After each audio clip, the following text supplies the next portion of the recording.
ایک چھوٹے سے شہر میں زیان نام کا لڑکا رہتا تھا۔ زیان ایک معصوم اور شرارتی لڑکا تھا۔ اسے کتابیں پڑھنا بہت پسند تھا۔ ایک دن وہ پرانی بستی کی ایک دکان میں جاتا ہے۔ وہاں اسے ایک عجیب سی کتاب نظر آتی ہے۔ کتاب کے اوپر لکھا ہوا تھا، صرف وہی مجھے کھول سکتا ہے جو دل اور نیت کا صاف ہو۔ زیان اس کتاب کو خرید لیتا ہے۔ گھر آ کر جیسے ہی اس نے کتاب کھولی، ایک چمکدار روشنی کمرے میں چھا گئی۔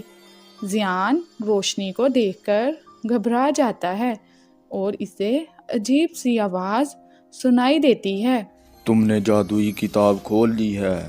اب تمہارا کام ہے دوسروں کی مدد کرنا۔ جب بھی تمہیں کوئی مشکل آئے، آ کر اس کتاب کو کھول لیا کرنا۔ ہر مشکل کے لیے تمہیں ایک جادو دیا جائے گا، مگر اس کا استعمال ضرورت کے وقت کرنا۔ ہا ہا ہا۔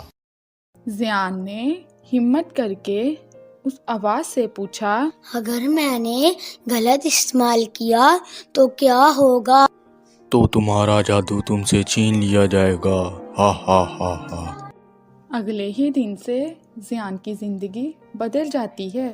جب بھی کوئی مشکل آتی، زیان جادوئی کتاب سے مدد لیتا اور اپنی مشکل حل کر لیتا۔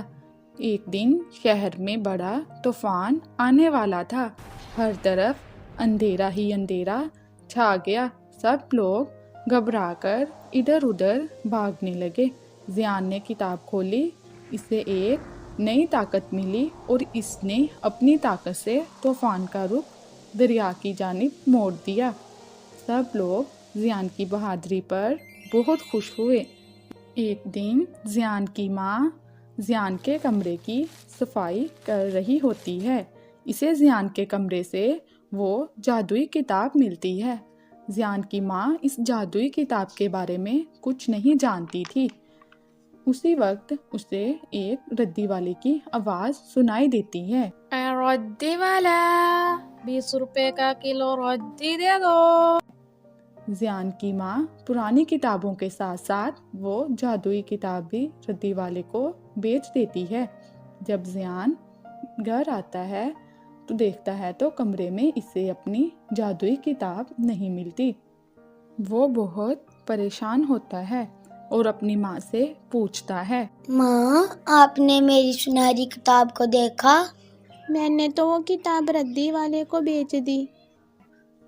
یہ سن کر زیان زور زور سے رونے لگتا ہے اور زیان کا سارا جادو ختم ہو جاتا ہے۔ زیان کی ماں نے کہا، اصل طاقت انسان کی اپنی ہمت اور سمجھداری ہوتی ہے، جادو نہیں۔